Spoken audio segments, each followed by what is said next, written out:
Welcome to Chronically Healthy Life. So in our biohacking segment today, since the weather's turning cold, why don't we make some hot chocolate? Now, hot chocolate, when I was a kid, my mom used to just buy the ones that come out of a packet. They just add water to it, and she called it hot chocolate, which is kind of true, but there's better ways to make it, and it's really not that hard. All you have to do is, you need a pot, obviously. So I'm going to use 3 cups of, I have soy milk, and you can use any kind of milk you want. It could be almond milk or coconut milk, whichever one you have. But we make our own soy milk, so that's what I'm using. So that's 3 cups of soy milk.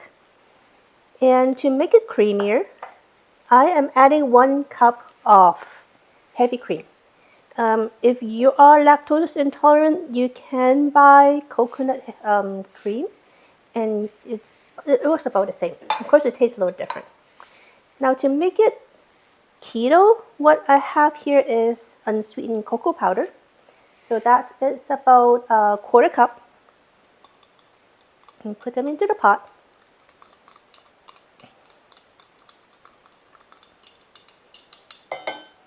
Okay. And just to make it a little more interesting, I also have some unsweetened chocolate chips.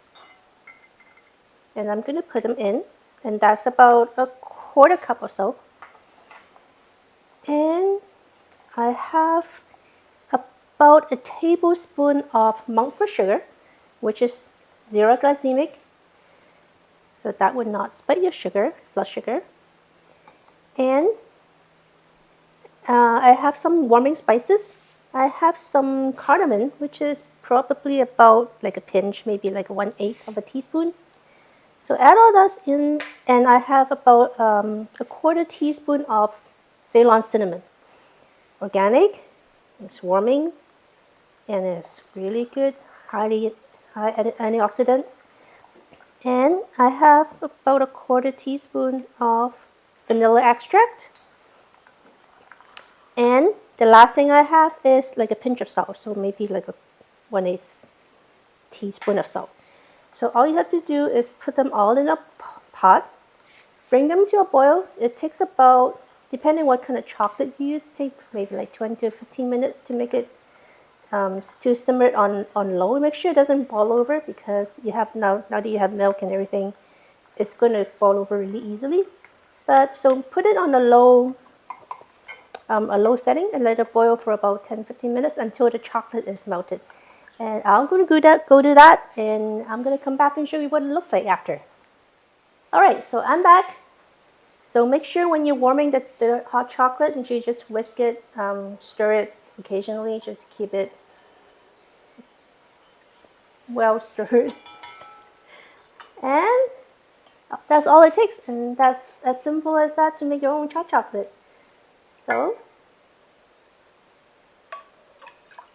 this is what it looks like. Homemade hot chocolate. It's actually keto. And if you want, you can top it up with some whipped cream of your choice. You can use different spices if you like. I use warming spices, but you can use different ones. You can also use a pinch of cayenne pepper to make it more like a Mexican hot chocolate. So, or marshmallows if you like that. So that's it. This is your homemade hot chocolate, and I'll see you again next week.